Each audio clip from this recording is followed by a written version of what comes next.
Hello everyone, good morning. Hope you guys are doing great, fit and fine and fantastic. So आज हम बात कर रहे हैं लर्निंग डिसेबिलिटीज़ के बारे में।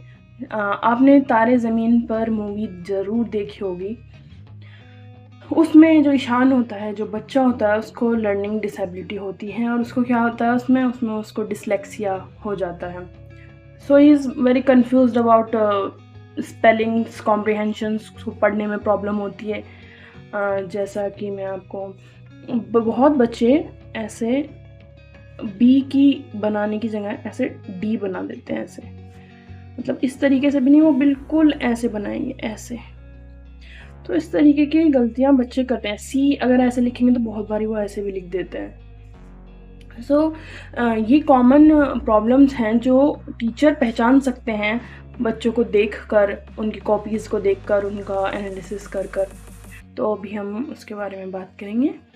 सो dyslexia which cause difficulties in words recognition, spellings and comprehension. So basically it's a spelling disorder, simple language में अगर हम कहें, सिंपल भाषा में अगर हम कहें। सो कॉम्प्रीहेंशन में प्रॉब्लम होती है। ए का बी दिखाई देगा, डी का दिखाएगा और वो सही से उसको प्रोसेस नहीं कर पाएंगे माइंड में, जिसके चलते लर्नर विल फेस रीडिंग और कॉम्प्रीहेंशन डिफ़िकल्टीज़।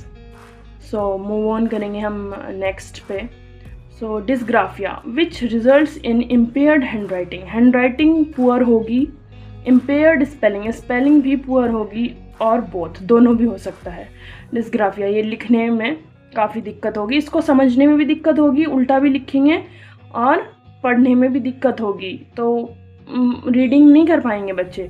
और इसमें स्पेलिंग भी गलती होगी, मैथ्स की भी, हिंदी इंग्लिश सब और स्पेलिंग भी इम्पेयर्ड होगी और हैंड राइटिंग बोथ। फिर हम बात करेंगे डिसकैलकुलिया की।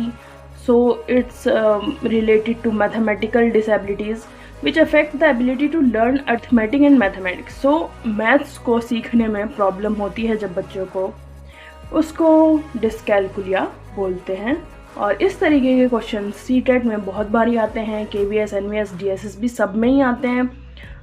डिसकैलकुलिया पूछ लेते हैं, डिसग्राफिया पूछ लेते हैं, डिसलेक्सिया पूछ लेते हैं, क्योंकि ये बहुत ही कॉमन फ्रेजेस हैं, फ्रेजेस नहीं है, कॉमन वर्ड्स हैं, तो इनको बहुत बारी कन्फ्यूज़न हो जाता है। तो इसलिए हमें बिल्कुल क्लियर होना चाहिए डिसलेक्सिया, डिसग्राफिया, डिसकैलकुलिया, इस तरीके से। फिर हम बढ़ते हैं non verbal learning disorder marked by trouble receiving and interpreting non-verbal forms of communication such as body language and facial expression. So ये again बहुत important है, non-verbal learning disorder, जिसमें कि अगर बच्चे से आप कहें या कुछ आप उसको इशारा करें कि मतलब बोले ना आप, लेकिन नॉन वर्बल हो, बोल नहीं रहे हैं, लेकिन वो बॉडी लैंग्वेज से या फेशियल एक्सप्रेशन से कुछ बातें नहीं समझ पा रहे हैं। आप गुस्से में, आपने सपोज़ कीजिए आप गुस्से में अपना माथा पकड़ के बैठ गए हैं टीचर, या कुछ भी किसी भी तरीके का कुछ एक्शन आपने किया है विच इज़ वेरी रॉन्ग, कि ऐसे टीचर्स नहीं बैठ सकते हैं ऐसे, तो बच्चे को आपने नहीं समझ आएगी वो बातें। और बहुत सी बातें, उनके फ्रेंड्स अगर उनका किसी तरीके से उनको बुलाना चाह रहे हैं, वो नहीं जाएंगे, तो basically they face body language and facial expression, उनको कम्युनिकेशंस के जो हैं बॉडी लैंग्वेज है उनको नहीं समझ आएगी। Then apraxia of speech which involves difficulty in saying which what one intend to say. और वो इसमें है अपेक्सिया ऑफ स्पीच, यानी कि बोलने संबंधी विकार, जो हम सोच रहे हैं, जो हम बोलना चाह रहे हैं, उसमें हम गड़बड़ करें, बच्चा उस बात को ना बोल पाए। So that is apraxia of speech.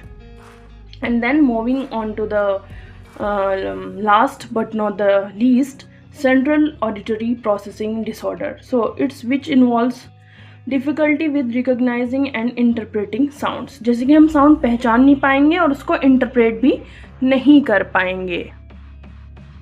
सो हम बात कर रहे हैं सेंट्रल ऑडिटरी प्रोसेसिंग डिसऑर्डर की। इसमें क्या हमने बताया, recognisation and interpretation of sound. हम अगर कोई गाय की आवाज़ है वो हम बच्चे नहीं समझ पाएंगे, कोई गाड़ी की आवाज़ है, कोई सायरन की आवाज़ है, और उसको याद रखने में, उसको समझने में उनको खासा और काफ़ी डिफ़िकल्टी आएंगी। सो उम्मीद करती हूँ आपने लर्निंग डिसऑर्डर्स के बारे में समझा होगा, और अगर आपको वीडियो हेल्पफुल लगी है सो कमेंट करें, लाइक करें, शेयर करें, चैनल को सब्सक्राइब करें, एंड इसी तरीके की साइकोलॉजी CDP रिलेटेड वीडियोस के लिए फॉलो करें और सब्सक्राइब करें। सो उम्मीद करती हूँ आप सभी अच्छे होंगे। अपना ख्याल रखें और अपना बहुत ख्याल रखें। Bye bye. Thank you.